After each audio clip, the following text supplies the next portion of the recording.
The greatest power you possess is your ability to choose. Join Lowe's Moore as he reveals how you can begin to maximize that power by exploring yourself on the deepest levels and committing to making lasting and positive changes.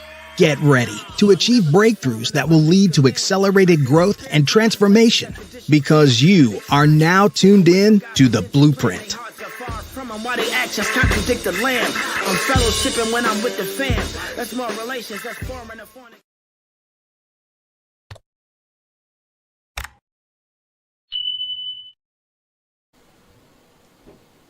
Good morning and welcome back to the Blueprint Podcast. I am your host, Lowe's Moore, and I'm excited to be back, man. This is amazing day.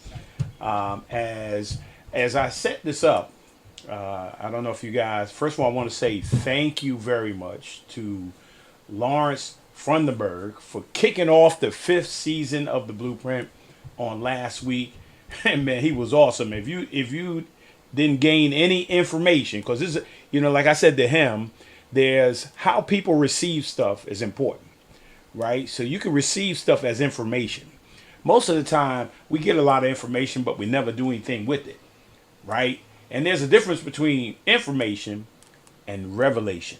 Because when you get revelation, right, man, that means something has been revealed to you that you are responsible for dealing with, taking care of it, and putting into action, right? So I'm hoping the blueprint is not about information.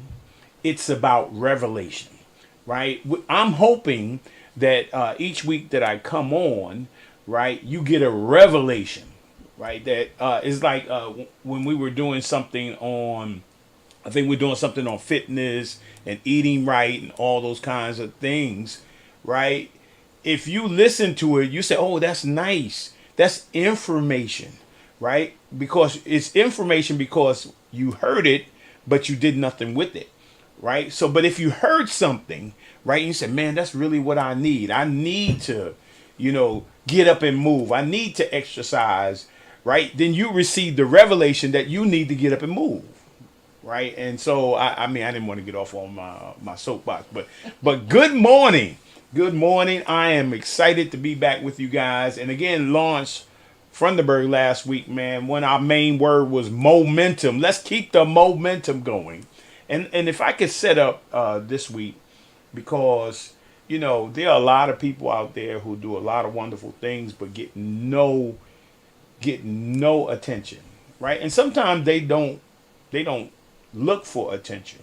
My mentor, may he rest in peace. My mentor, like my dad, Mr. James Jones, right? You could never honor him. Every time you wanted to acknowledge him, give him something, so forth and so on. He just wasn't the kind of person. He said, look, I didn't do this, right? I didn't do this because I wanted you to give me something, right? And that's what this show is about. It's about unsung heroes. I just need to do it because it's something that needs to be done, right? And I'm not looking for anything. I'm not looking for any money, anything material, but it needs to be done. But let me say this, right? Every now and then, right, whether they want it or not, right, we have to acknowledge them. We have to call them out. We have to appreciate them, right? And because they need it. They need to be appreciated, right? And so that's what we're doing today. And particularly, I interview people like Lawrence was in Ohio, and I interview people and they're all over the place. But I like every now and then or once a month to be able to talk about local people where that we nobody would talk about in the global scene, right? And so I call them local unsung heroes. And so that's what we're doing. So I want to start out this morning and say again, thank you guys for your support of the Blueprint podcast each and every week. We're preparing, because this is I deemed it is Men's Health Month in June, right? I also deemed it men, particularly African American men, men's awareness month. As far as I'm concerned, I'm just aware, right? That sometimes, when it comes to black men, we just not aware, right? So this is the month I make us aware, and so I'm looking forward to Father's Day. I'm gonna do something we haven't done before, right? I'm working on setting up a pre-recording. It's Father's Day weekend next week, and my guest, I'm working on my guest Eton Thomas, right? We're working on a pre-recorded because he's a dad. He's a father. I mean, his daughter is doing some amazing things in the volleyball world, and his son is doing some amazing things in the basketball world. If you don't know Eton Thomas, he played with the Washington Wizards back in the day, right? And he's not just a basketball, right, player. He's so intelligent, educated. I mean, in terms of culture, I mean, this guy's just amazing, and he's a dad and a husband, man, and it's just awesome. And I'm looking forward to have a conversation at some point this week that we're going to show next week at some point. So for Father's Day weekend, so I look forward to that as well. And so let me set this up real quick. I want to. There's a video. I have a video now, and it's a real quick video, and it kind of explains. I'm going to show you two videos, right? And so I'm going to show you the first video, and it's going to explain what an unsung hero is, right? It's a very short video, and then I want real quickly, if my wife doesn't mind, we're going to be all over the place a little bit this morning, but I want to show a picture of my person of the week real quick. Like if we can show my person of the week. And I looked at him as a basketball player, just like when you notice, right, that's my person of the week, Jaylen Brown of the Boston Celtics, right? And if you look at last week, Lawrence Funderburg, right, one thing you noticed about last week, we didn't talk a whole lot about basketball, right? We talked about fathers. I mean, it was just intellect, education, all those things, man. And he's amazing. And so Eton Thomas is just like Lawrence Funderburg, right? And Jaylen Brown is just like Eton Thomas. I mean, these are guys who are not just basketball players, right? But man, they multi-dimensional people, right? And all of them have purpose in their life. So I want to show you this video on what an unsung hero is. And then I want to follow up with that. There's a video with Jaylen Brown about add to that what an unsung hero is. We're going to follow right up with that. So here we go. Stay with me now.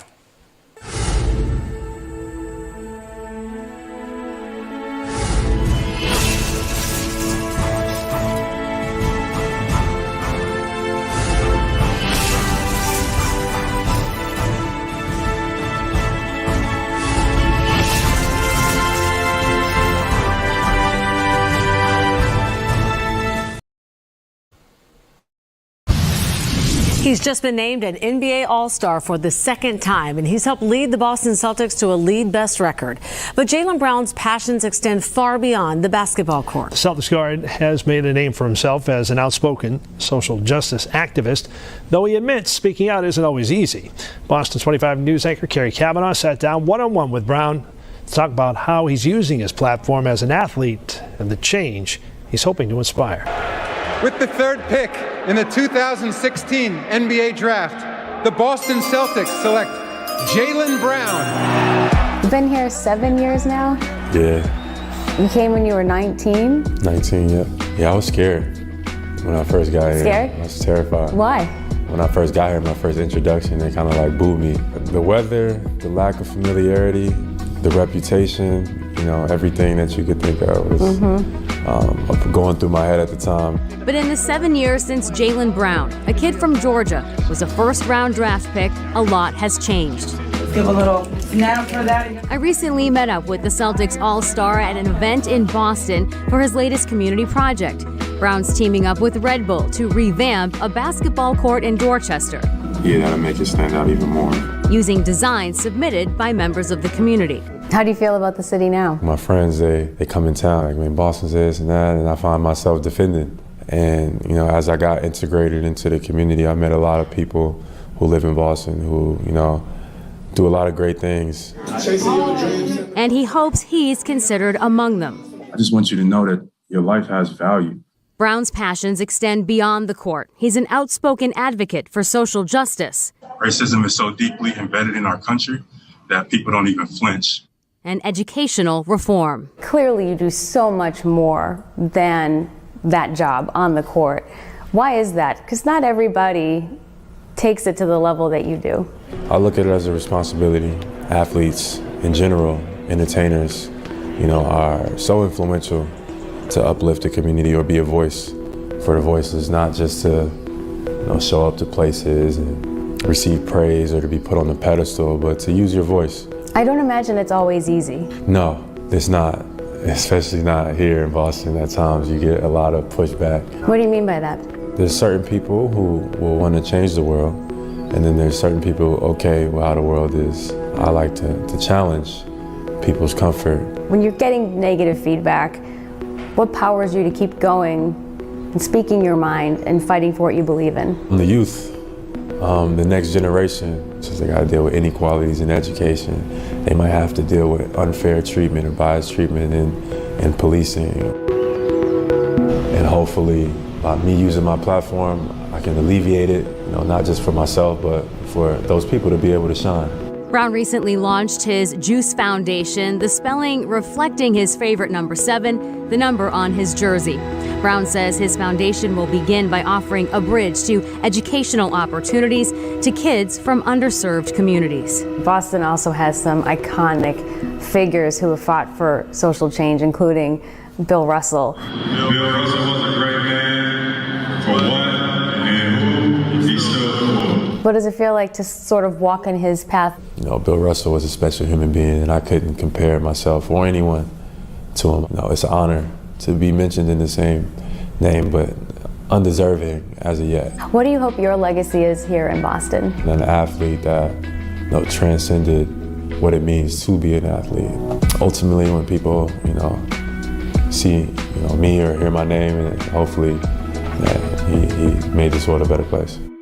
Brown says he hopes he's creating a blueprint for social justice activism that other athletes can follow. The renovation of the Dorchester basketball court breaks ground in April. They hope to open it by this summer. For your local station, Carrie Kavanaugh, Boston 25 News. Yes. Jaylen Brown, my person of the week, and also an unsung hero. And so with that being said, I got this another quick video of my guest today. It's very quick, and That's what you got? yeah. Super quick. Super quick.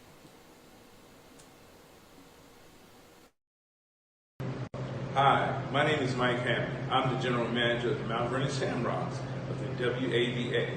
And guess what? It's our time. No, it's your time, is Mike. I want to bring Mike Hammett up to the blueprint right now. Mike, thanks, man. And let me say this out the back. I want to thank you for your support of the Blueprint podcast since I started, man. You're always on making comments, man, wonderful comments, and just, man, I'm just appreciative of, you know, your interest in the Blueprint podcast, and I'm grateful that to be able to bring you on as my unsung hero. You know, Mike, let me say this to you. So sometimes you need to hear something that maybe nobody's actually said to you. I mean, at least I didn't say it, right? But you know, I always did, you know, those who came before me, and not because we all were in the boys club at the time, and I seen a lot of you guys, all guys playing in the boys club in 4th Street, And so sometimes, you know, some people had other opportunities to go to higher levels, right, in terms of playing basketball, right. But I always admired number one, you, right, because I used to see how competitive you guys were, and David Belton, right, because David Belton did not go to USC or West Virginia University or Marquette University and stuff like that, but you went to Akron, right, and he went to Fairleigh Dickinson, right. But I admired number one, the way you guys carried yourself. And then I admired, that you left, when you left Mount Vernon, right, you went on to higher education. And also both of you ended up, playing basketball as well. So I admire that. But the other thing I admire about you is that you went on, got educated, and then you came back, right? And you came back with a mindset to serve. Right, and to me, I always appreciated that. I mean, I don't know if anybody said it, but I wanted to say that to you. I always appreciated it, and how you use your time, how selfless. I mean, you have no idea the amount of hours. Man, I don't think you can even calculate the amount of hours that you have put back. Right, some people come for people to put things on them. Hey, it's about me. It's about me. Talk about me, right? But you came back and you were very selfless, right, with your time. And I want to show this that picture. You see that picture where he's with the team. So, oh yeah, I know what you're talking yeah. about. This one. Mm-hmm. Yeah, and then coaching in the summer league, and I know my wife. I mean, she's sitting next to me, right? She's sitting next to me over here. I mean, you have no idea. Those guys in the picture. Name all of those guys. You got Jeff Harry Cole, St. John. Harry St. Oh my God, that's Harry on the left. Yep. Yes. Harry's. Oh God. And Carlton Samuels. Yeah. Emmett Sanders standing next to Emmett me. Sanders, and then in the back you had he's from Portchester, right? Yeah, that's Lou Vincent. Lou Vincent. Oh my God. Yeah, and And who's the one on the left behind Harry? All right, that's the guy from the Bronx who went to Dartmouth, of all places. And I met him playing basketball in the Bronx. And I can't recall his name right now, but he's doing wonderful things in the business world. Wow. And then I know my wife can attest to this because, it's two people when it came down to focusing. A lot of people would love to focus on the guys, and the guys needed it, right? But so did the girls, so did the ladies. They needed somebody who would spend time. And I think of two people, man, that spend an enormous amount of time with the young ladies to make sure they had the same thing that the boys had, and that's Mr. Coleman. Mr. Coleman. Mr. Coleman. Right, and then you picked up the torch, right, and started, to work with the young ladies as well. And my wife was one of them. Yes. And me. yes. So talk about that. Go me.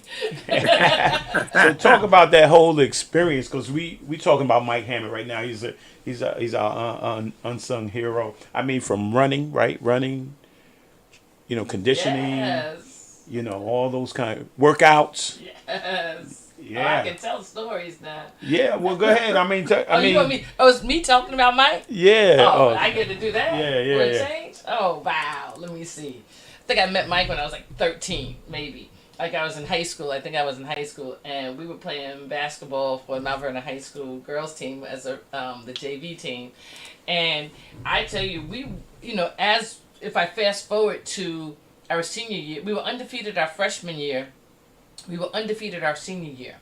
But then those transitional periods between freshman and senior, our development was through Mike.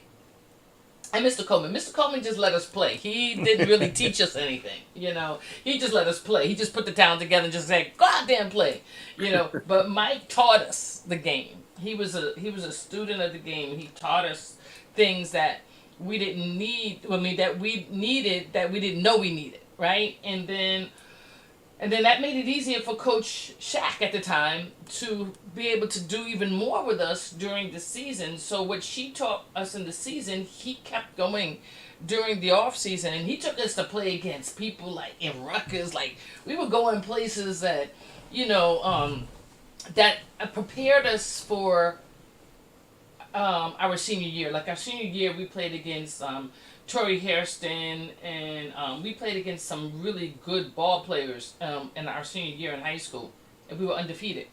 But we were only undefeated because we weren't afraid of people.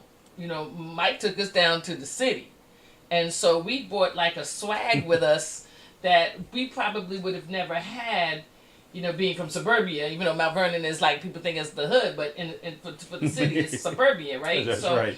So we were not afraid. I mean, we had a swagger with us that really was cultivated by all that Mike gave to us. And so he was a coach, he was a big brother, he was a protector, because he wasn't letting anything happen to us, like nothing. I mean, it was almost like you had your personal bodyguard, you know, whenever he was around, you know. And so we were grateful to that. You know, when we went off to college, you know, through college careers, he made sure that we had, you know, every now and then we would get that little check from, you know, from college careers, and we would be like, we thought we were rich, man. We were like, oh yeah, we got some money, we can go out and get some food, and you know, and he did that for us. I mean, I can go on and talk about him, so I'm just kind of giving you little pieces. But from my early age, you know, and when we were kids, we would go out to 4th Street Playground and we would play ball, right? Mike had us like out there playing ball against guys. So not only were we going into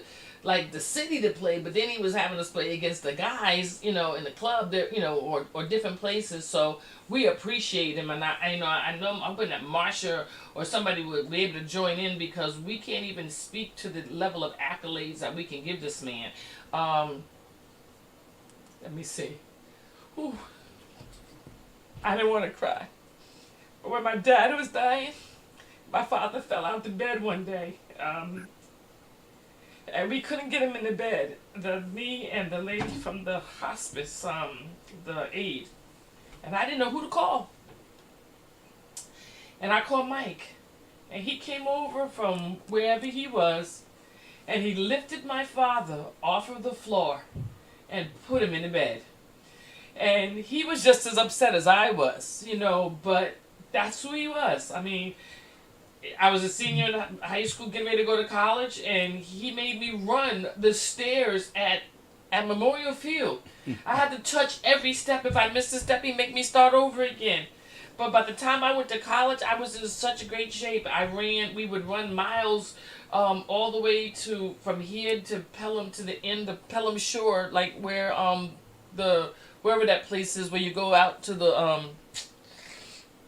picnic place, Glen Allen. Yeah, Glen he would Allen. Make me run all the way there, and sometimes they would be jogging, and he would say sprint, and I would go way ahead, and they'd be just juggling with him, Dottie and Daddy, him, Dottie and Daddy, and I would be like, Dottie called me anklet, because all they would see is my white socks running down there. but they, you know, but he didn't just prepare me for basketball, you know, he prepared me for life, and truly a big brother.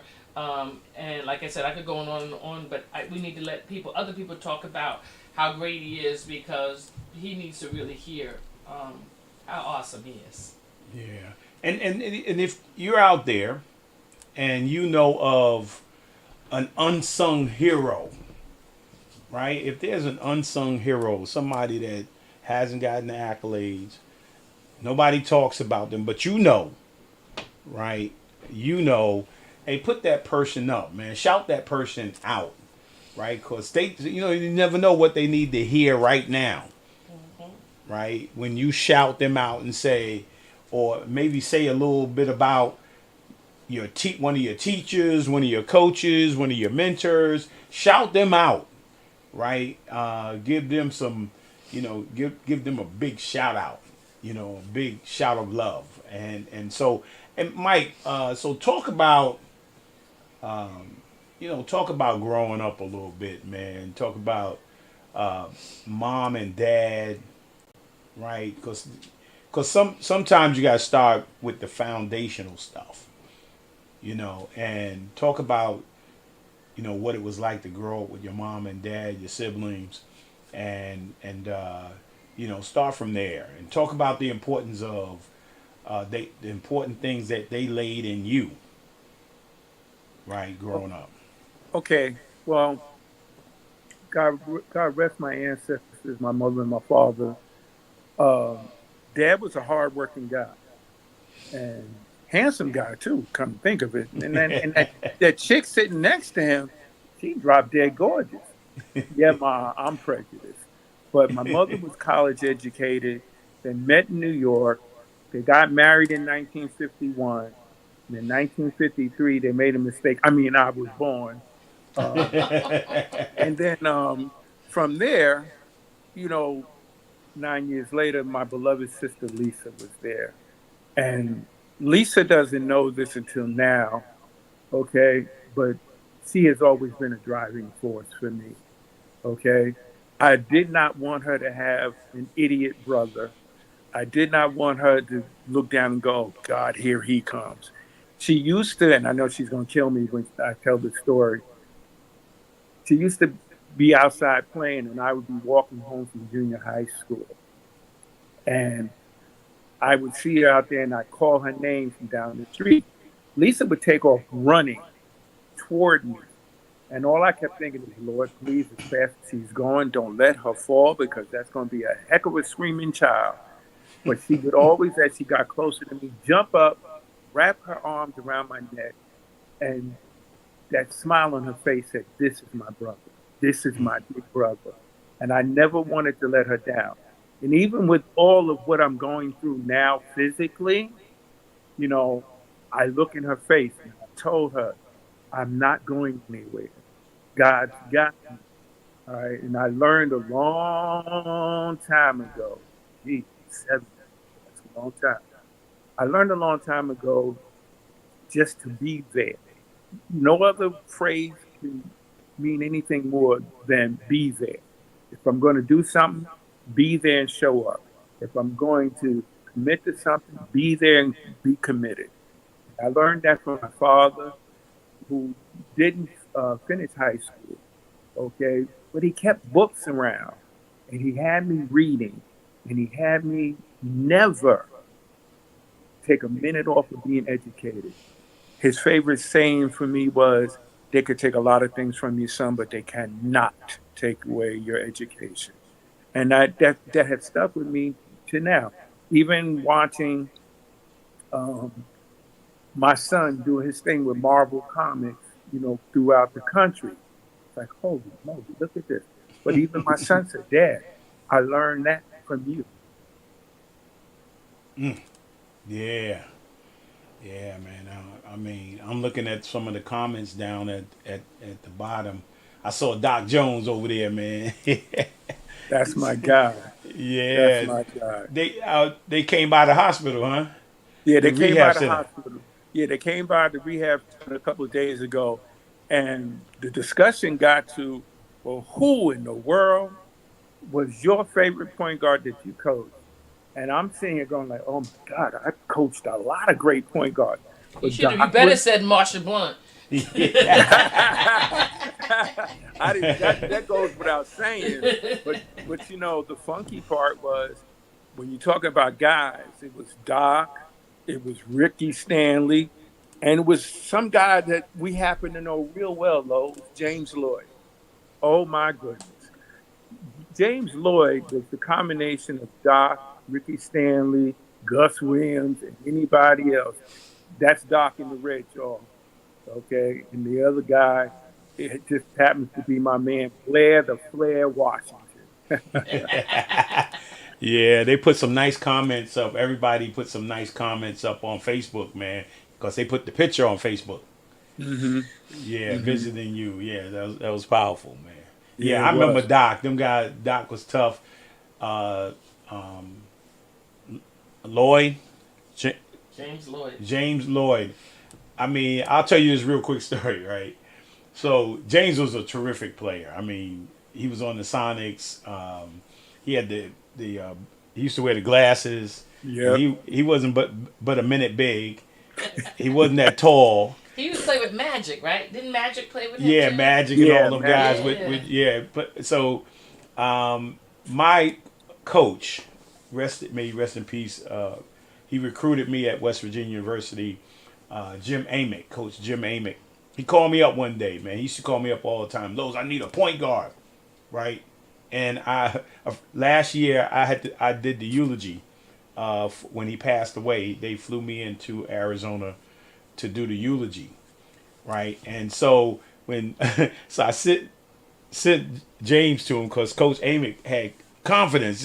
Lowe's gonna send me a player, So so so when James got off the plane, the assistant coaches were there, right? And the assistant coaches were there. Here's James with his glasses, little thin guy, and he ended up. The two coaches was like, they get on the, they get it. It was no cell phone, so they get on the pay phone. They call Coach Amick. They said, Coach Amick, man, I think Lowe's hoodwinked you, man. Have you seen this guy? Like that. And so they brought him in. They introduced him to everybody, and then they put him on the court, right? And James was like a miniature Magic Johnson, and man, he could play defense. He could run a team, man. And I met those coaches, and that was the first thing when they picked me up at the airport. They said, man, when James Lloyd got off that plane, we was like, what did Lowe send us? And he happened to be one of the greatest guards they ever had at Arizona Western Junior College. I mean, James Lloyd. So when you talk about James, Doc, wonderful guys, man. Amazing guys, man. And you grew up in the boys club. You had mentors and coaches like you. I mean, we are all better, right? These are the things that make us better. And let me show you this. My affirmation. This is my affirmation moment right here. My Pierce Hopper affirmation. I think you're gonna enjoy this affirmation here, right? It says, we are the sum total of what we've learned from all who have taught us, both small and great. Right? So what we have all learned from Mike through his coaching, through his assistance in regards to, college careers. I Have a Dream Foundation. I mean, all of us are better, right? Because, if Mike was selfless, right? And talked about, like, I can help you do this. I can help you get that. I can help you go over there, right? And so we are all appreciative of what you have done. I don't say it's a sacrifice, man. I just say it's a blessing, So, So Mike, talk about, your parents laying that foundation of the importance of family, the importance of education, the importance of faith, and then. But he had family, right? You were born in his family. He has a couple. Yeah, but I'm saying I want to. Yeah, you got a couple of other. Your nieces. This is my niece. The one on the left is Janae. The oldest one, Tiana's on the right. And there is that picture is me holding Tiana's newborn son. Oh God, now he's like 9. Wow. Yeah, and there's some other family. I mean, I think we got some pictures with you and Marsha, and I think those people like that. Yeah, there's Crystal Dorsey and my sister Patrice. There's Marsha and Patrice. Okay. And there's Patrice hugging me up in the hospital bed, Marsha hugging me up, stuff like that. And I try to, not look like I was in a hospital, but it is what it is. Okay, Yeah. now that's when we were in Maryland. To the extreme left is Leslie Smith, and Marsha next to her. The chunky guy, I don't know.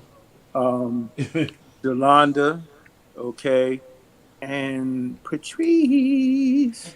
Now think about, man, they were young ladies back in the day, man, and here you are today, just to go show you how powerful it is that you guys have become family, right?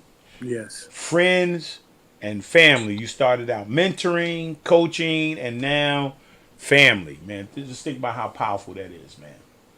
Yeah, and it's a blessing because you said a word, help. And I realized that we have to help one another. We have to be there for one another. And, my parents, as much as fearful looking as my dad was, okay, he was the most loving individual I had ever seen. Okay. And at a time when you never thought of men that way, like men don't cry. Here's this guy who, in my eye, was bigger than Superman, Batman, the Incredible Hulk, and everything else. So I had no choice but to be the best I could be because he invested in that. When he came to see me graduate from undergraduate school, he had a smile on his face so wide, it made the Kool-Aid pitcher look like he was crying. Okay? But he was proud of me. He pushed me. He encouraged me. He helped me learn how to do it. And that was important to me.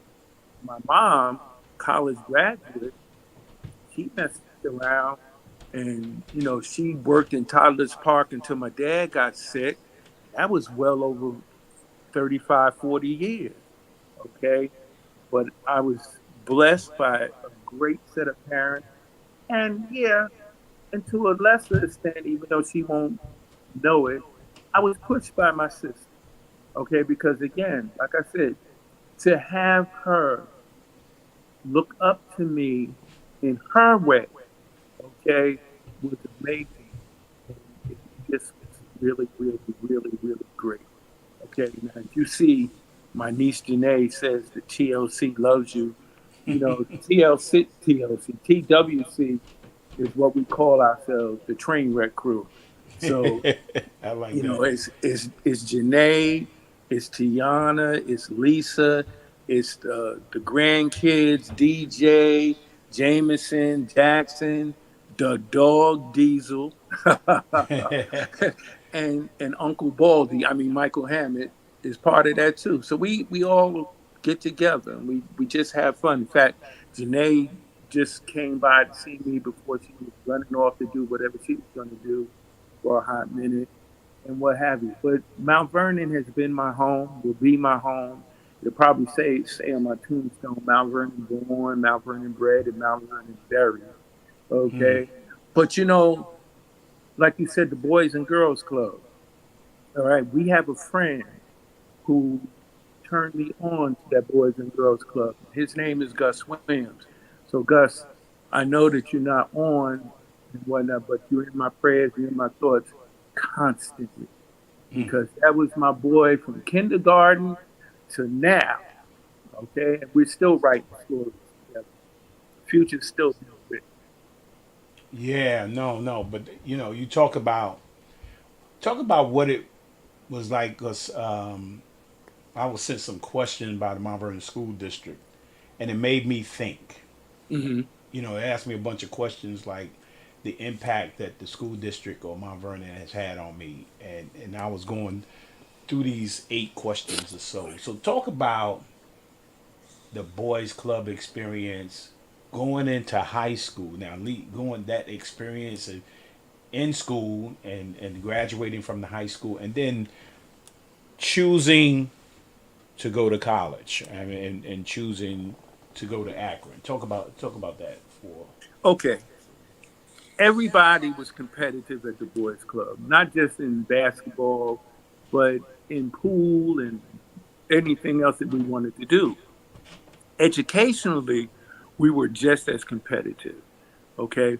When I came out of high school in 1971, I came out with Gus and Rudy Hackett and Ivo Howard and Jerry Foster, God rest his soul.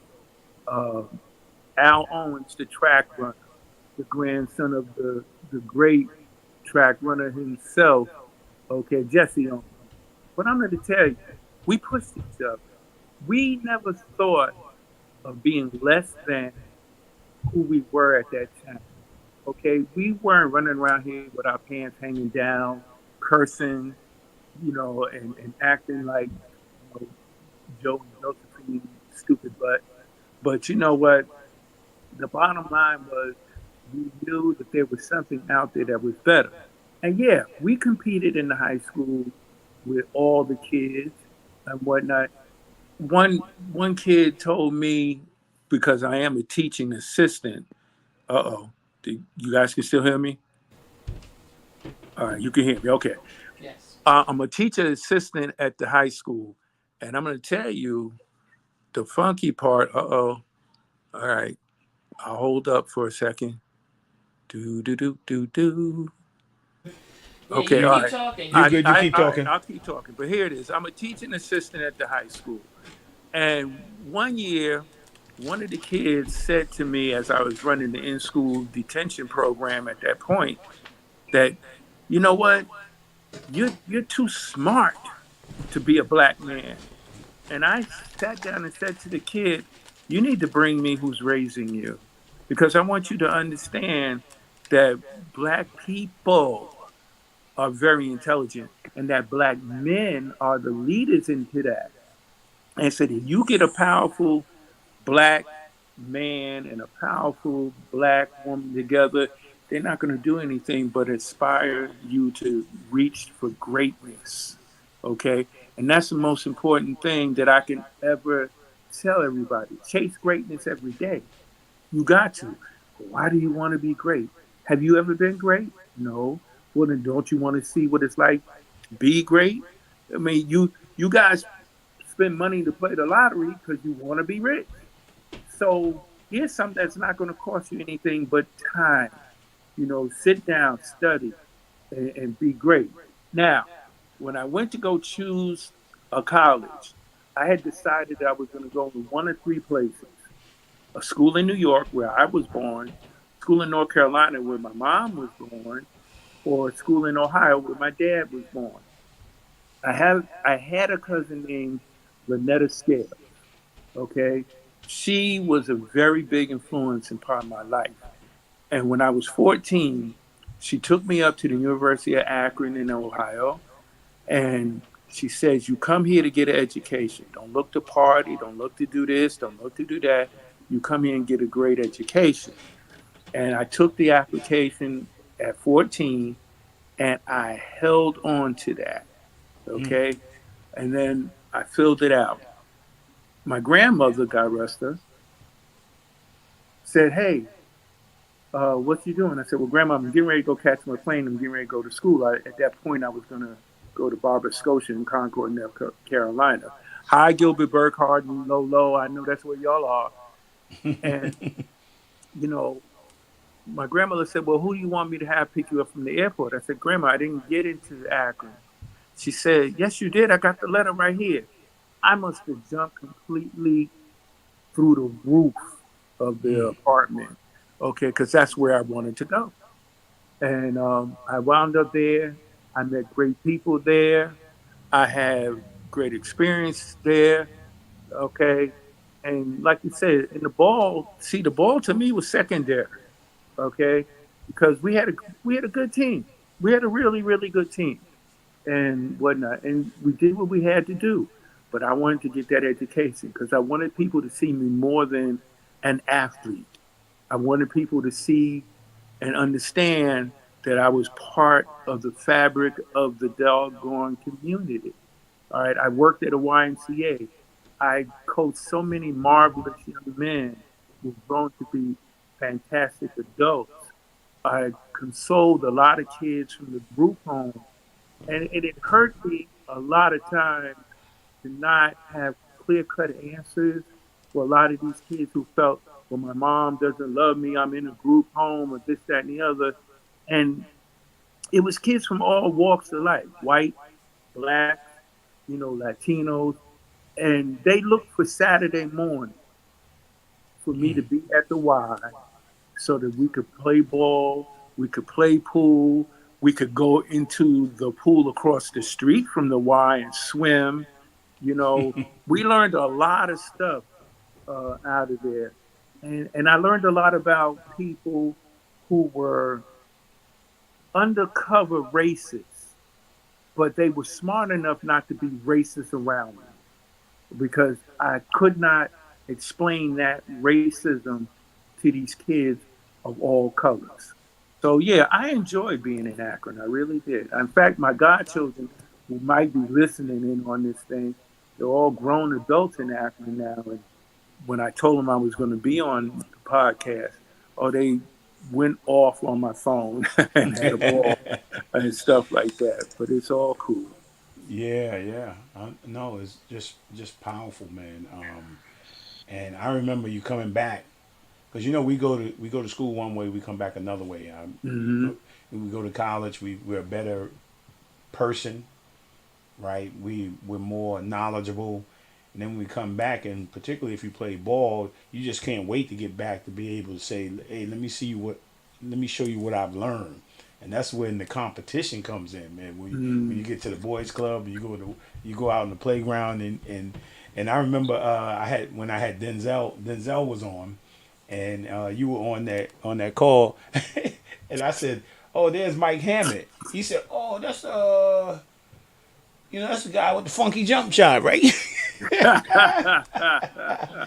Oh man, yeah. I was like, yeah, that's how he remembered you, the funky jump shot. And Denzel had a funky jump shot himself, right? Oh yeah, he had that 2-hand push shot.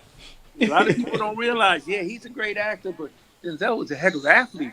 Football, basketball, golf, baseball, whatever he wanted to do, he was going to do it to the best of his ability.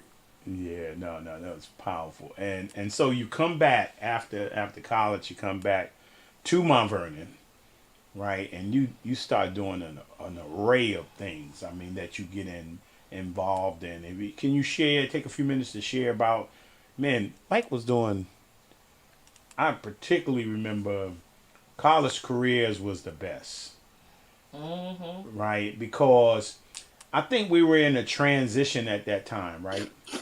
We were in a transition, because I remember, and then Mike probably remember, Treese, you will remember, because I think after Treese, maybe after Treese, that's the 80s, right? So where we used to meet consistently, right? We used to meet consistently with our counselors.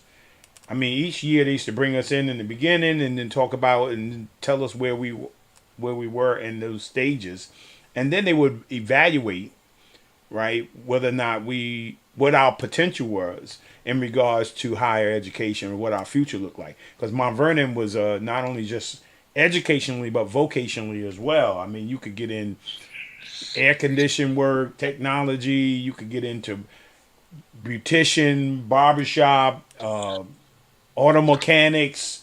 You can get in about anything if you were not going to a college like that. Right, you can get into something vocational and get into some type of career like that. So when you came along, college career was so needed, because a lot of kids weren't having those conversations with their counselor. Nobody was really talking to them about what they were going to do when they graduated from Mount Vernon High School. So talk about college careers, and then and helping those young men and women. And then, man, that one of the most amazing programs ever was I Have a Dream Foundation. So talk about those two. Two blessings, okay? College careers was my first full-time job. And I had to go throughout the communities, teach the GED, inspire the kids, get kids who did not want to talk about their future because they were becoming complacent. They were becoming lazy. Oh, mom is going to take care of me the rest of my life. Dog, mom is older than you. Okay? Mom ain't going to try to be 100 years old trying to raise a 60-year-old man. But you got to go ahead and do what you have to do. And, you have to inspire yourself and people around you. I remember teaching GED classes in Mamaroneck, in Mount Vernon, Peekskill, the county penitentiary, in which I saw a lot of guys that we grew up with, me, you, and Trees. Okay.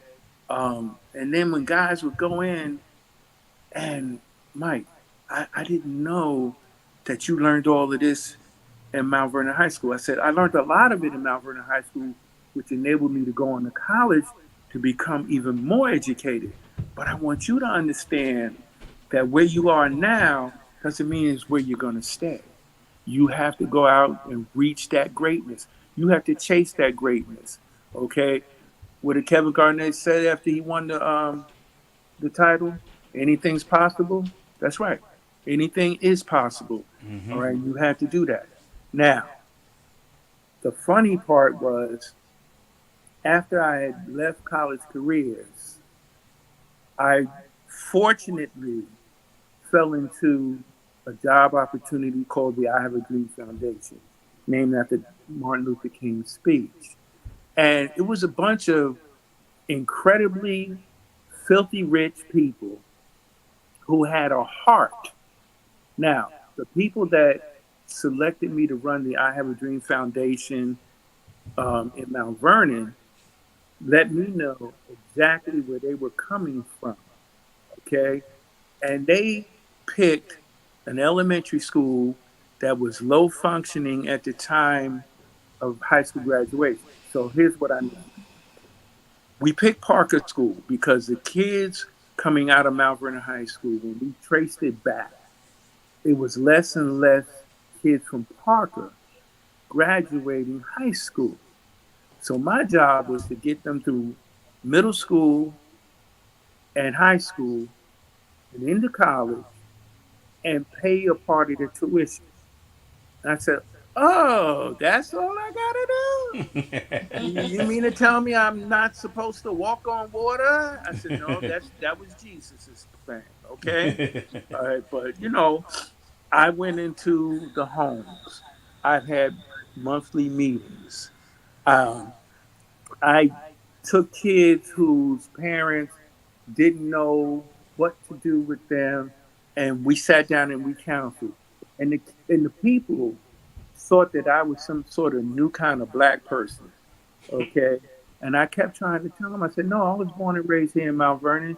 Well, Mr. Hammett, we don't want you to come into the projects because, we got roaches and rats. I said, well, you didn't think I grew up with roaches and rats?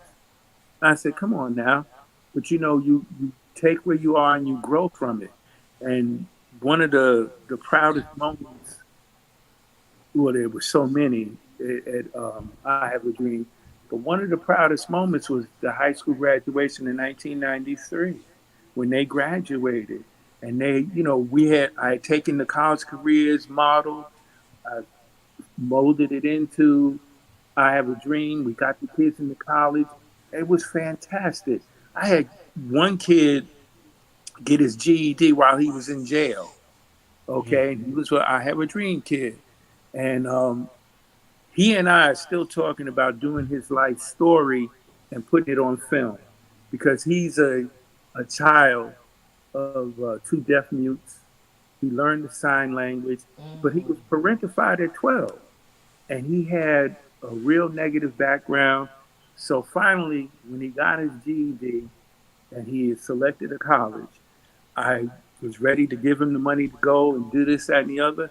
I said, all right, so who do I write this check out to? And he says, the University of Akron. I said, stop playing. And he said, no.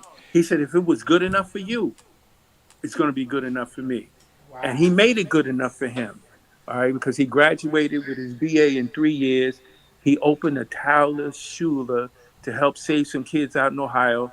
And right now, he's out in Miami doing a whole lot of wonderful things with people. He actually rode a unicycle. I know, and it's still hard for me to believe, but he rode a unicycle from Miami to New York to raise money for these at-risk youth. And he stopped by my house.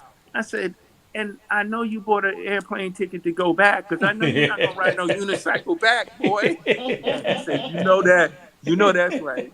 But he came by the house and we sat down and we had a good time. And he's always considered me a father figure and whatnot. So I always try to stay in touch with Justice Jackson because he is an incredible, incredible, incredible young man. Wow. Yeah, that's I told you that's a I Have a Dream was amazing. Well, college careers, and they definitely need college careers now. Definitely. I think they still around. Actually, Lowe's, they're not. Okay, Stan Farrell was the only person left, and he passed on about 2 years ago in January. Okay, and a friend of mine and I had talked about trying to revive college careers. So, we're still talking about that. Yeah, because, one thing about it is that when I used to do the Peacekeepers, right, we used to stand on the corner, the different corners, and we would see young people. We would engage young people, and we asked them, what school they went to, what level they were in, and if some kid would say, I'm in college, I'm in high school, right? And I said, okay, what are you going to do when you get out of high school, right? And they said, I'm going to go to college, right? And I don't think they knew what that meant, And I said, well, what college would you like to go to? And they would mention, oh, I want to go to Duke, I want to go to North Carolina. And I would say, well, do you know what the requirements are for you to attend North Carolina or Duke, right? And so you just see college careers would be good because if you were just walking throughout the neighborhood and you were talking to kids, just having a nice conversation with kids young from elementary school, because you got to sow a seed, Yep. right? You got to sow going to college, or higher education. You got to sow into it, talking about what do you want? What would you like to be? Right? And then have those things, be the seeds you sow, and then somebody's got to water it.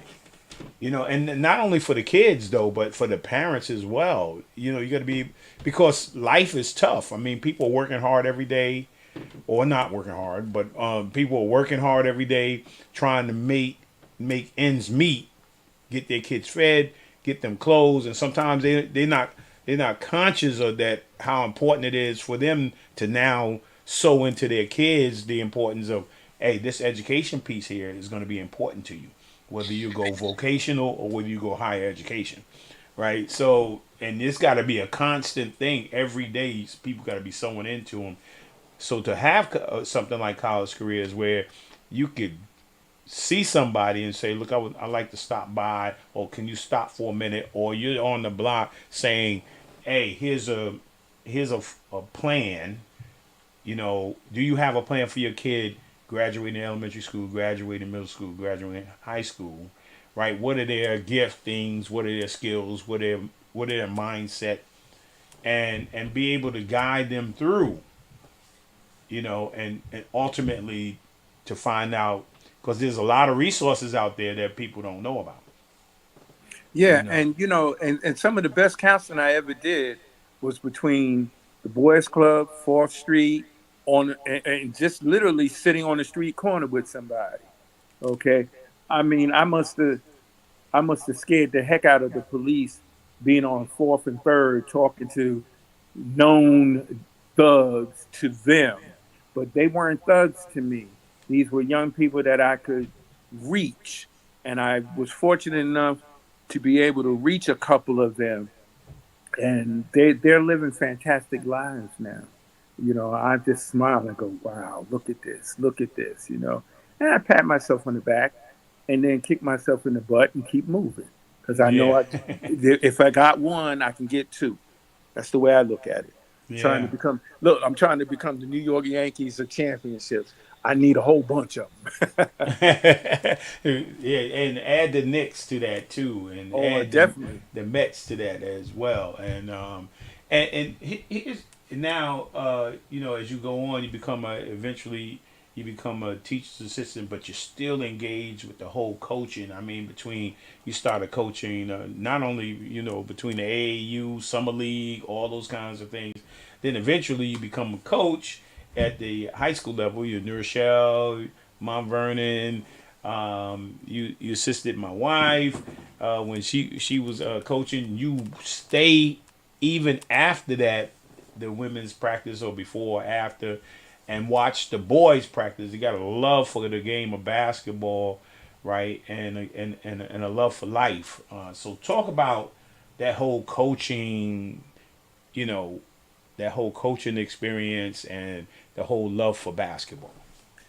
The love for basketball was one of those things where when Gus Williams implored me to join the boys club in 1963, all right, I had got a whole 50 cent for the membership fee. Oh boy, it would.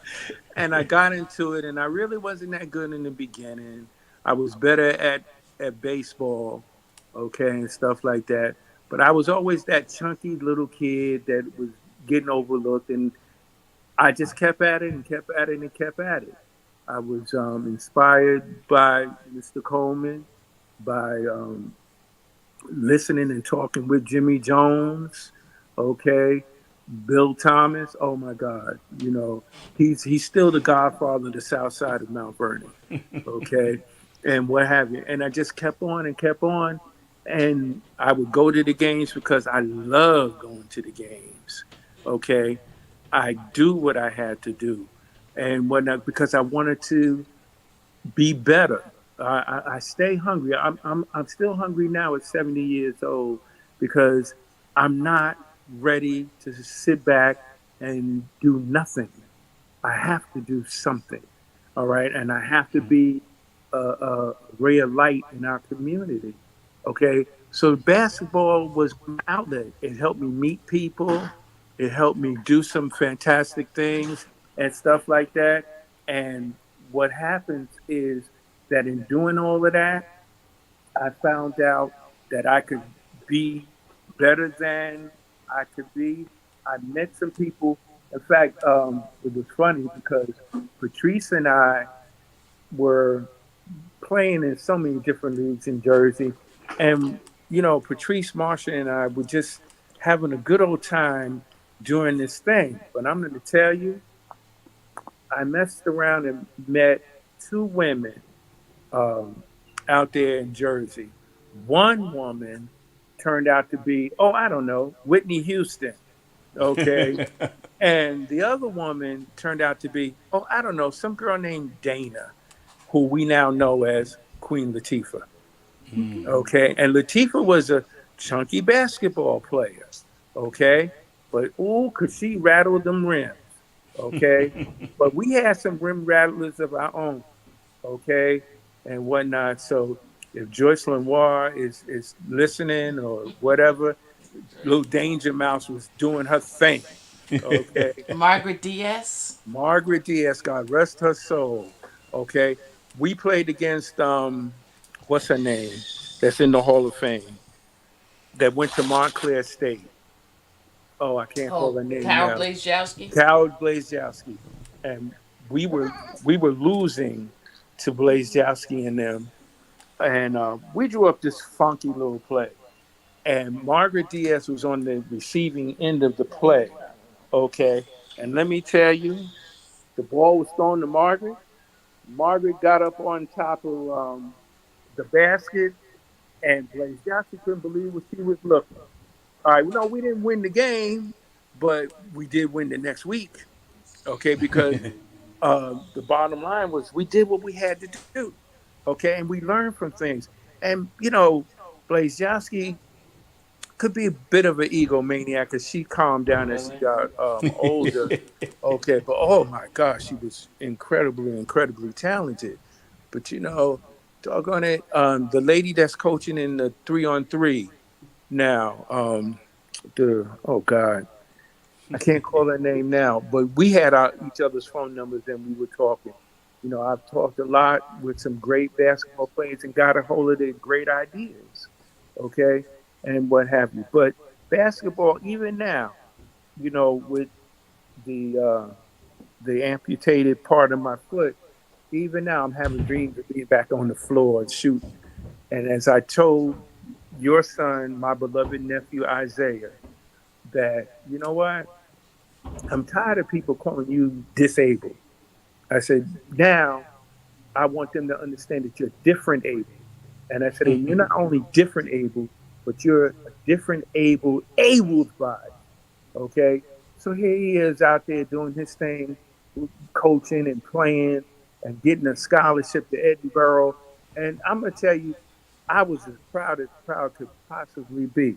And that he's doing his thing in the community now. I smile when he goes, Uncle Mike, can you do this? Can you do that? Isaiah, I'm on my way. Don't even worry about it because it's about you, brother, and what you're bringing.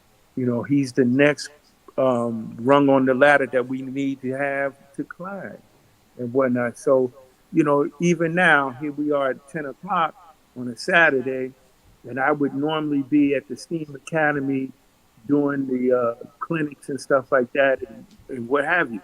All right, so hopefully I get back in September. That's the way I'm looking at it. I'm taking this thing 1 minute at a time. That's right. Yeah, and that's Lamar. That's my cousin who's out in Atlanta, Lamar Gully, and he's a very interesting man. Very interesting. He does a lot of voiceovers. Okay, and he's made a tremendous career, out of doing that. He's been awarded so many wonderful and prestigious awards and stuff. He's been here to my home, and I've had to take him down to Harlem to do a couple of things. Oh man, I'm so proud of him. It's not funny. Well, we might have to get him on the podcast. Voiceovers, there's so many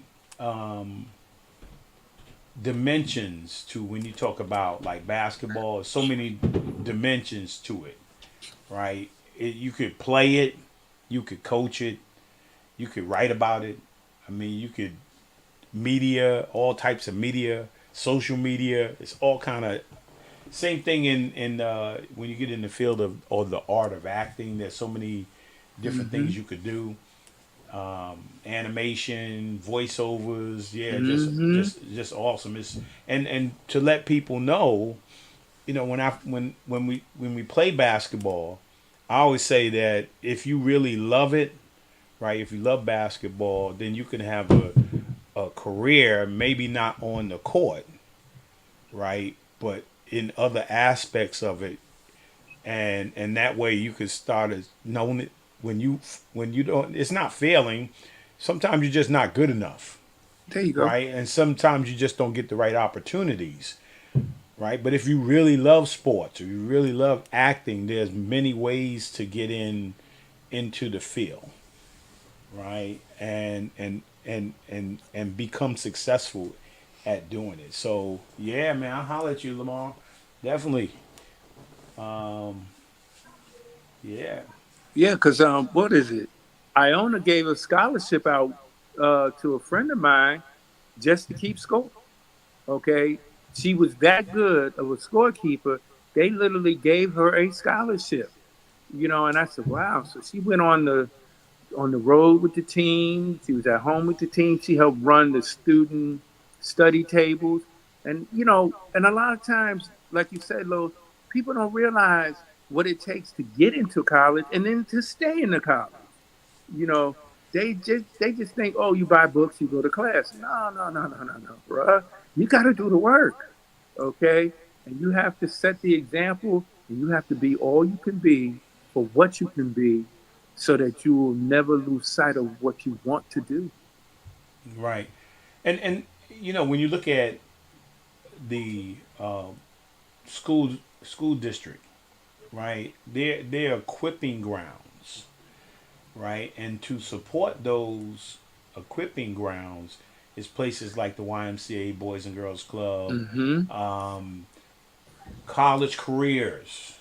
You need all that. I have a dream because it keeps you focused, right? I always say, when in my book From the Boys and Girls Club to the NBA, life Yes. on the narrow road. There's a narrow road you got to stay on because you got to stay focused in order to be successful, right? Mm-hmm. Or you'll get caught up in life, and you want to hang with the guy on the corner. You want to be at the party. You want and you'll wake up one day, right? You'll wake up one day, and then you're out of school, and you're wandering, right? And because you couldn't stay focused, right? And you need to stay focused. Yeah, I mean, and so talk about you're in a part of this when you talk about Marsha, right? And you talk about Patrice, right? And now you're talking about young ladies that you work with, as young women coming up, and of course a host of young men and women, but particularly these two now. Marsha is the owner of the WABA, right? She's the owner with the commissioner and owner of the whole entire women's professional basketball league. And then Patrice is the owner of the Mount Vernon Shamrocks here in Mount Vernon, which is a women's professional basketball team, right? And that's the team. And now you guys are still connected from all the way back then. You're still connected, and you are the general manager, He's the president. the president of the Mount Vernon Shamrock WABA Women's Professional Basketball League, and you've been doing this for a few years now. Talk about that experience and where you think the WABA could go and the Shamrocks. Well, I'm gonna be honest with you. I am so elated to be part of this team because all I know is that if that young lady had survived that shooting, where she would be right now, okay, and what have you. But she was not destined to be here. God had a plan, and so fine. She's gone. But now I have to represent the Shamrocks to the highest of my ability. And it was funny because one of the things that I wanted to do was I wanted to meet with Breonna Stewart of the Liberty. But little did I know that Breonna Stewart and a few of them were going to put out this new women's league. And I go, aha. So now they're talking about getting people paid. Well, I'm gonna be biased right here and whatnot. So I'm gonna thump my chest like King Kong. So here it is. I think I got the best daggone team in the league. No, we didn't win the chip last year, and we thought we had an excellent shot, but we didn't. The first year we got to the championship game, we ran out of gas. And that seems to be the theme of our team sometimes, we're running out of gas. But I'm trying to get our head coaches to understand, listen, yeah, we can win all the tournaments in New York, but I want the big one like you want the big one. And so I want to sit down, make our product better, all right? And in doing so, I would love to align myself up with the ideas of this new women's pro league that they got coming out, because I wanted to see the Shamrocks get in it as an entire unity, and let's just go do it, all right? And yeah, I want to win, okay? But I want to win with style, grace, and dignity. I want us to be the best representation of basketball that I can put my hands out there and do and whatnot. So I'm honored to be down with the Shamrocks. Hi, Susan. That's my high school. That's my high school buddy Susan Rigby, who's a heck of a nurse. Okay, and Awesome. she does a lot of wellness stuff and what have you. So I have to talk with you about her a little later. But anyhow, the fun part is that to watch everybody do what they do, and to see it all connect and bind and tie and whatnot. That's what I want to see. That's what I want. Coach Munch has been commenting on the show too, so he's right there with us. Coach Munch has been watching, so he heard you. So let's I know, and this is some of the things that he said. Yeah, well, you know what? I love Munch, and I love what he does with the young women, and the young women stay in touch with him, not only from New York, but North Carolina and wherever.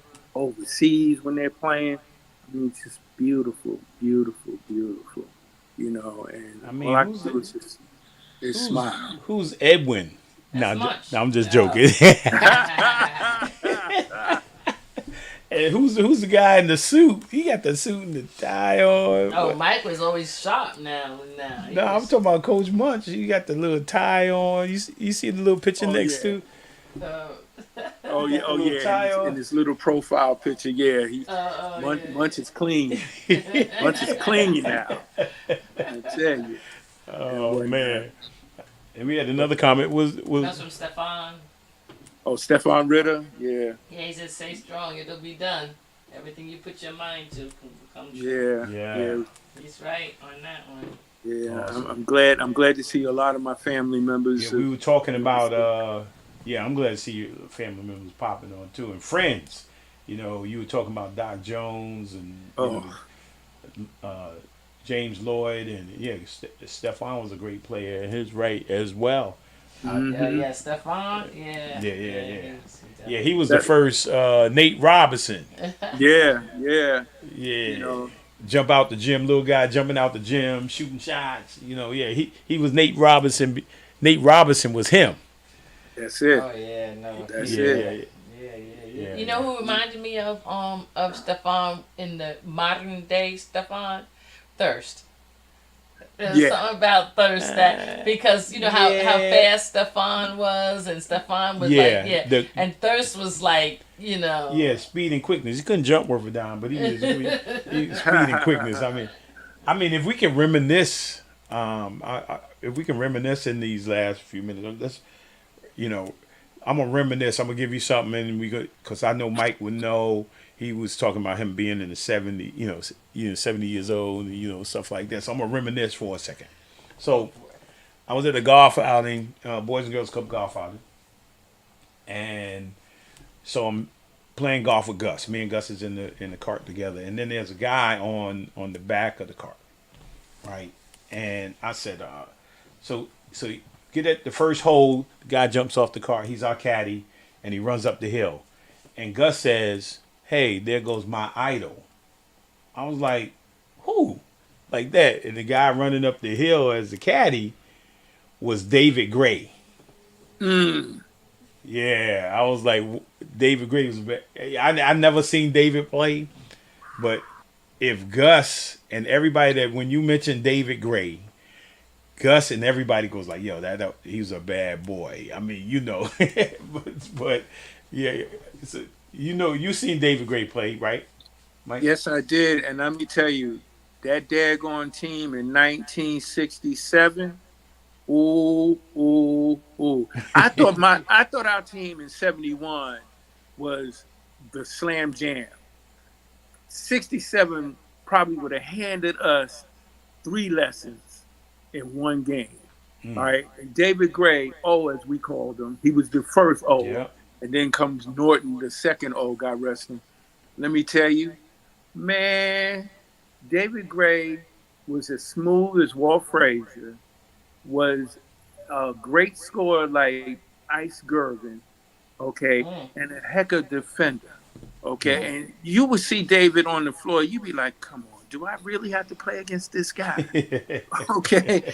And whatnot. But David was something else, man. Yeah. And I think Sal Sullivan. Oof. Sal Sullivan. Oh yeah. I think one of it was in 4th Street. I think it was in 4th Street, all over 4th Street, Harley Park, and I seen Bruno. Ralph. That man, the baddest white boy out there, man. He was taking them brothers left and right, jumping out the. He remind me of what's my man who played with Bernard King, Ernie Grunfeld. Ernie Grunfeld. Yeah, he remind me of Ernie Grunfeld, man. He could just ball. That's one of your favorite people, though. I know that. Yeah, well, not only that, he and I have been close since God knows when. We lived around the corner when I lived on 9th Avenue. He was on 8th. We went everywhere together. They called us Salt and Pepper, okay? And I'm going to tell you right now, we stay in touch now because he's in Florida. Yeah. And what have you. And when I got an opportunity to get out there, I sat down and his wife would make homemade pizza. Yum diddy, diddy, diddy. Okay. And I'm going to tell you, man, we just, Ralph and I have always connected. Always. Okay. And he's always been that guy for me, and I've always been that guy for him. Yeah, no. I know, because when you're the only white guy in the park. Okay, you're a bad man. Yeah, you're the white guy in the park, and everybody coming to see you. Like, hey man, this white guy down at the park killing people. Like that. Who's that? You go down there, little kid, you looking like, ooh man, that boy is bad, right? Yeah. Oh yeah. But you think about great time. I mean, Stephon's mentioning some guys, Earl Tatum, and of course my brother Curtis, and all those, man, wonderful teams, man, and they represented it. When you think about what when you go back to David Gray and even before David Gray and all those guys, right? And you look at the legacy of Mount Vernon, how we over the years have just continued to step on each other's shoulders regarding basketball, right? And going on to do great things. I think if we could think about, because one thing I used to think about, most of the guys, a high percentage of the guys, they were what I call student or scholar athletes. And so when I was thinking about Jaylen Brown, Eton Thomas, right? These are scholar athletes, and this is what if I'm a message, you would want to leave, is that we're more than basketball players. We're more than actors or entertainers, right? There's so much more to us, right? And just like we had to develop our academic skills, and we love to develop our basketball or acting or whatever our skill or gift is, right? We have to also be holistic. We have to develop all of us. Yes. Not just a piece of us. And so when you look around and think about all the pieces in your life, and I'm when they ask me a question, if there was something that I would want to say to the Mount Vernon School District youth today, right? That life is not a picture. It's not just a one shot, take the picture and you say, oh, that's it, it's complete. No, it's a puzzle. And there are many pieces to the puzzle. Like me and you, it wasn't just basketball, but we had to perfect the other pieces of our life. We had to work on the academics. We had to work on our character, our attitude. We had to work on the piece called learning how to be good in the social life, because social life will kill you. Yes. Right. Yes. I mean, if you don't learn how to manage, me and my brother Doug is in town, so we went to eat the other day, because when I go to North Carolina, he's always feeding me, right? So I took him out and and treated him. We were Applebee's in New Rochelle, and social life and choices and decisions are very powerful, right? Because there was a children's birthday party going on in the back. Two young ladies with a little kid went outside, and the first thing they did was light up a joint. And I was thinking, like, you got the kid right there, you smoking weed, you're passing weed back and forth, right? So your social choices are important because they're not just impacting themselves. What's happening to the little kid? I was thinking in my mind, what's happening to the little kid? What is the little kid picking up? You know, and then you go back into a birthday party and you walk by us and you smelling like, I mean, you get your choices, but I mean, the choices, if you don't make those right choices as a piece of that puzzle of your social life, right, it could impact a whole generation of people. So, yeah, perfect. We're not going to, when I say perfect, I said mature. It's maturity in every piece, right? Maturity in every piece. So, yeah, I just want to throw that out there. Pam. But you said it right, though, Lowe's, because it's a puzzle that we have to learn to put together properly. And that's the most intelligent thing that you and I have spoken on this morning. It's got to be proper. You know, what's right is not necessarily popular, and what's popular is not necessarily right. But we got to go out here and know the difference between the two. And, you know, through the broadcast, the podcast that you have, I mean, there hasn't been a show in the 4 complete years that I have not sat down and said, well, you know what? He missed this, he missed that. No, you touch all the bases, bro. You and Patrice are touching all the bases. I appreciate that, man. Man, and, listen. We're starting off season 5. Season number 5. Good. Yes. Yeah. And I'm gonna tell you, when I got the call and you were asking me to do the show, I said, right after Thunderbird, you want me to come on? I said, oh, no. I said, but and again, first thing I said to you was, it'd be an honor. It'd be an honor because I'm talking to and with two people that I hold in very high esteem. And there's not a whole lot of people on that list, okay, and whatnot. But I'm going to tell you, to see what Marsha and Crystal and Dee Dee, Patrice, and everybody else that's involved with the WABA, Coach Munch, the players. I still have a plan in mind and what have you.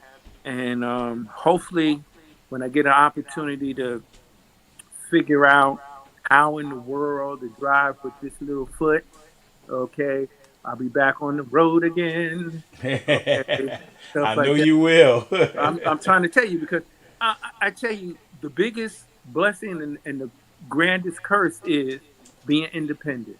Okay, now I got to depend on people, but I got to do this and I got to do that. The people who have trained me through this OT and the PT, the therapy, they're almost amazed. But I said, I've seen you do amazing work with others, so I'm going to do what I got to go do, okay? And so I'm going to do what I need to do so I could be there for the next person. Awesome, man.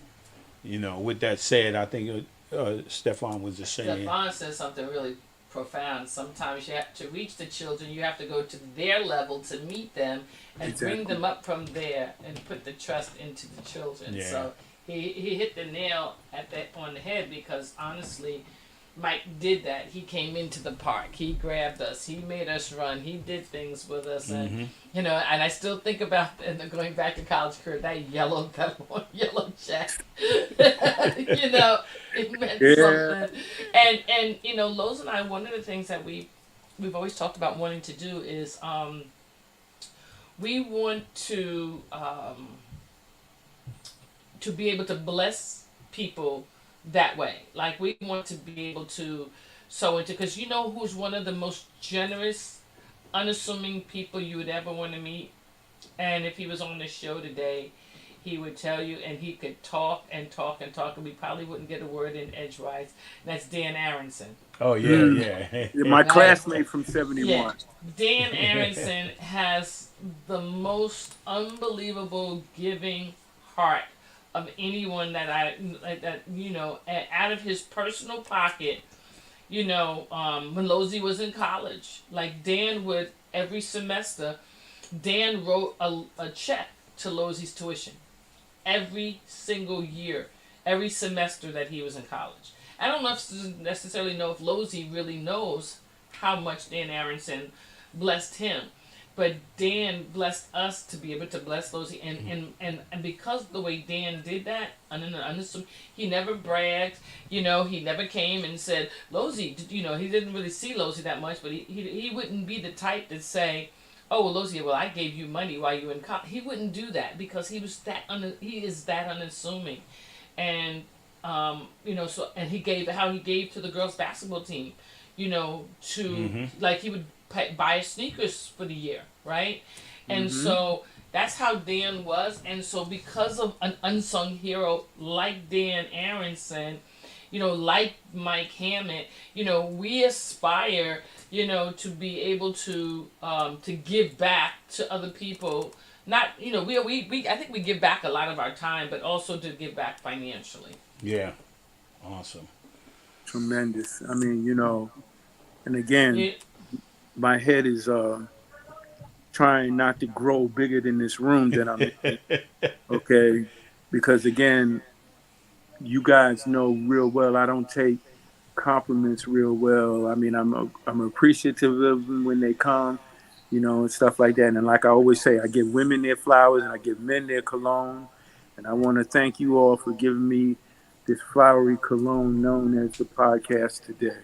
Now tell us about you coming home, because you were talking about that earlier. So those who are watching know, when you're coming and how you're progressing medically.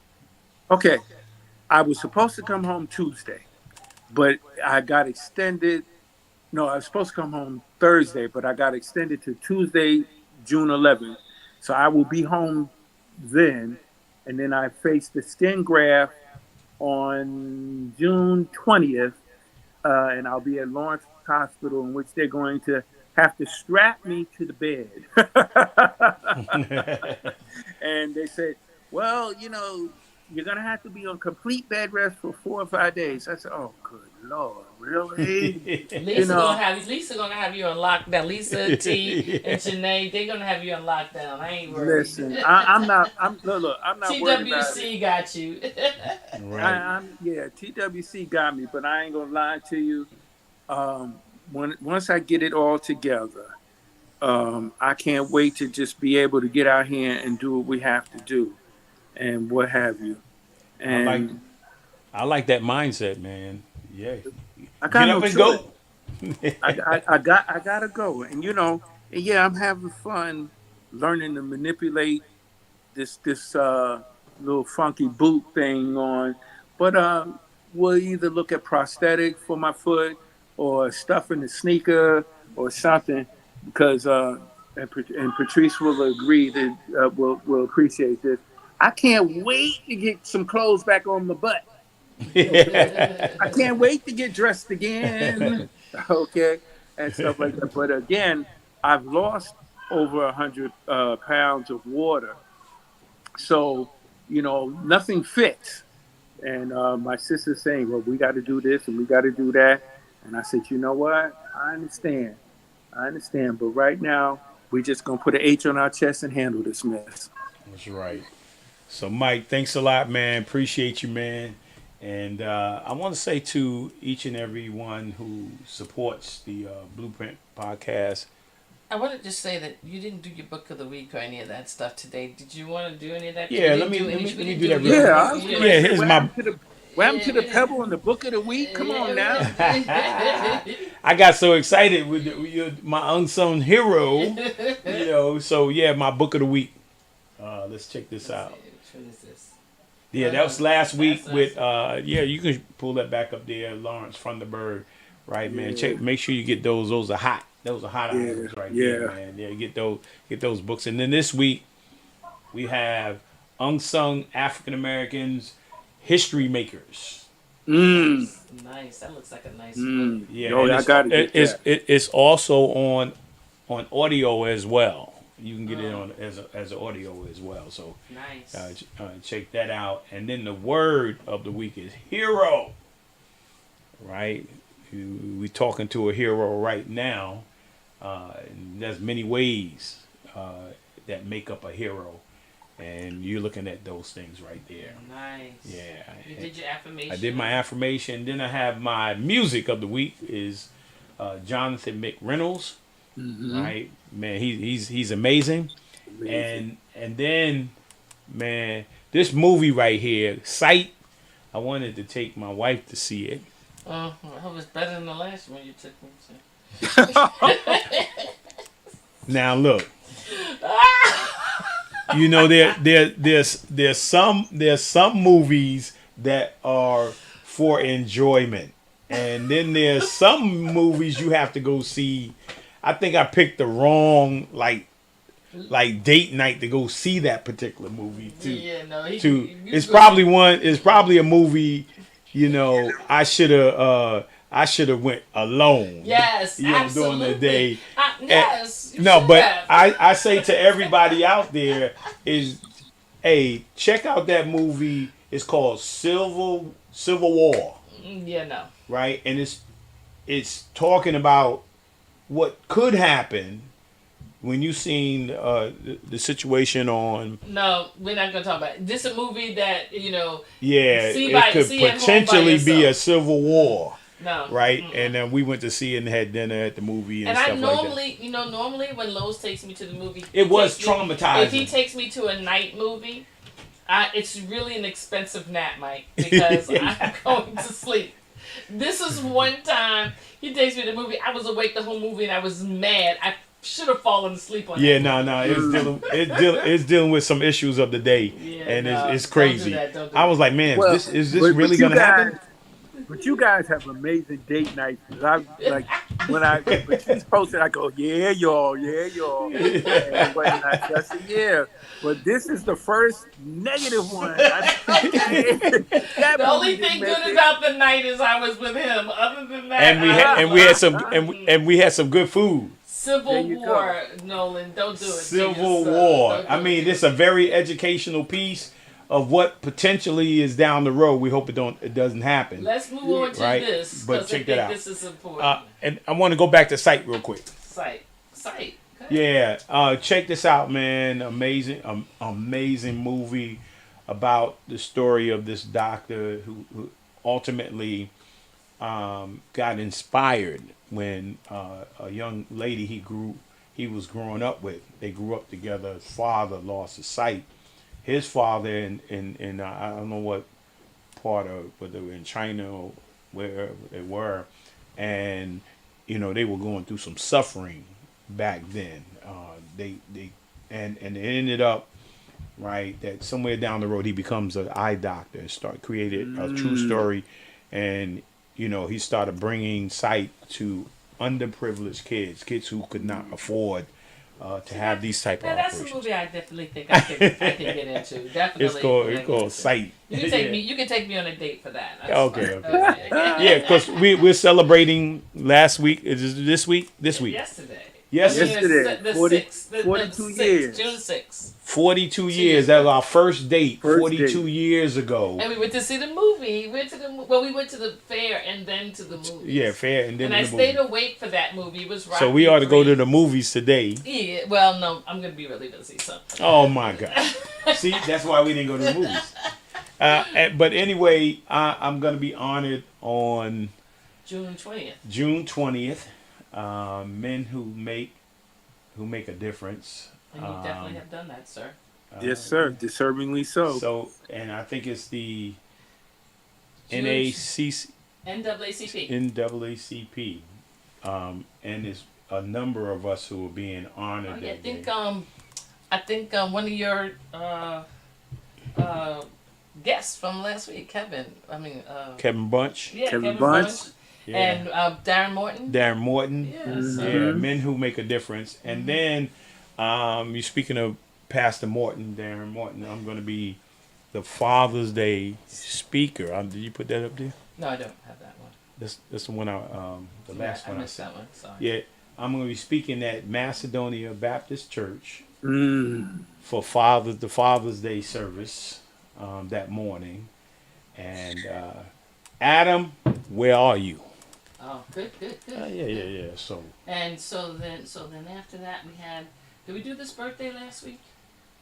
yeah, we did Marion last week. And then how about this? On June the 9th, coming up is June 9th? Tomorrow. Oh, happy anniversary. This is year 2, my daughter and her husband, Steve, right? You know, and they're adjusting to being parents. Yeah. It's hilarious to watch, to know that 2 people needed to change one diaper. I mean, just hilarious. I should be videotaping this. Oh yeah, you gotta but that grandbaby you gotta hold her down. Oh man, when they gonna change, we gotta change the pamper. We gotta change the pamper. It's like hold the bombs, hold them legs. And tomorrow we have this. Yeah, tomorrow I'm gonna be. Teresa's working, but I'm gonna be there to enjoy it. Called Love Conquers. All Love Conquers All. Love Conquers All. I had Keisha on. You know, a few weeks ago we talked about this play. I'm looking forward to go seeing it. It's again. And it's at the Morning Star Full Gospel Assembly Church, 464 East Tremont Avenue, Bronx, New York. And so come out and support. It's free. Yes. It's free. Let me say it again. It's free. But I say this, when you go to something free, you know, support. I have a couple of pictures here. Can we show this picture? Oh, yeah, they go Mike and Ron. Yeah. Mike doing with the 4 Super Bowl. Is it 4 Super Bowl? No, that's Super Bowls. We went to a coaching thing at the Giants practice facility. We were all at the Giants practice facility. I think Fellowship of Christian Athletes, Athletes in Action. Yep. You know, had a conference there at the Giants practice facility. What about this picture? Who's that guy? Oh, that guy? I don't know. Some guy that used to be the president of the United States. Yeah. Yo, okay. Dude, you got a picture with the man. But now I'm going to blow that all apart because that's an imposter. That's an imposter. That's funny. An imposter. When I first saw him in the airport, I said, how am I getting next to the president without the Secret Service? And that's when I realized it wasn't him. Okay. That was hilarious. Well, he did a good job. See, that's a curiosity question. You just broke us right down. He said, Doc said, I knew it wasn't real. Yeah, he was around way too many people. Yeah, he's just hanging out in the bar, and you'll see no guys with the black suits behind him. You know, hilarious. It'd been like 19 black suits behind him. Okay. No. Seriously though, I was like coming down 684 earlier this year, and it seemed like every 0.4 miles there was a state trooper, and I'm trying to figure out what's going on. I ain't never seen this many police, and I realized that the president was in Irvington, right? And when he was I guess whenever they were going to ride him down the highway, they were going to pull everybody over. You know, and so they needed the police out there to shut off all of the exits and everything. But I was so glad I got through there, because, I was also in D.C. recently when the lady just jumped out the car and stopped all the traffic. And I'm like, what this fool doing out here in the middle of the street? And when I looked at the side of her van, it said Secret Service. I went, the president's going by. So, yeah, they go deep for these presidents. Oh, yeah. They go deep. So yeah, no, that was you. That was, but you know what? That guy should have been more excited shaking your hand than you ever shaking his hand. Yeah. Because that's why you are our hero. That's and you're not an unsung hero to me. You're just my hero. That's right. Well, thank you all. Thank you for all the kind words and the sentiments. And All I want to do is be the best I can be. Yeah. Thank you. Thanks, Mike. Enjoy the rest of your day, right? And to everyone else out there, I want to thank you for your support of the Blueprint Podcast, right? I love you guys. God bless you. Look forward to seeing you next week, as we celebrate Father's Day. Father's Day. Right. All weekend long, we're going to be celebrating Father's Day, Father's Weekend. That whole weekend we're going to be celebrating. And I want to say what I say each and every week. Oh.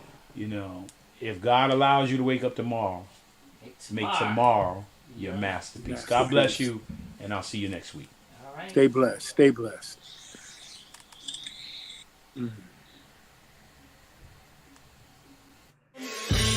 We really hope you enjoyed this episode of Lowe's More, the Blueprint Podcast. Stay connected and follow us at our website, www.lowesmore.com. That's LOWESMOORE.com. You can also join the discussion on Twitter at Lowe's More and on Facebook at Lowe's More Jr. As always, thank you for pushing your mindset towards a better reality. This concludes the most thought-provoking portion of your day. Don't forget to like and subscribe to this podcast to stay fully up to date with everything we're up to. Until next time, be kind to yourself and each other. What they teaching is a joke. I ain't buying it like I'm broke. Insufficient funds for insignificant.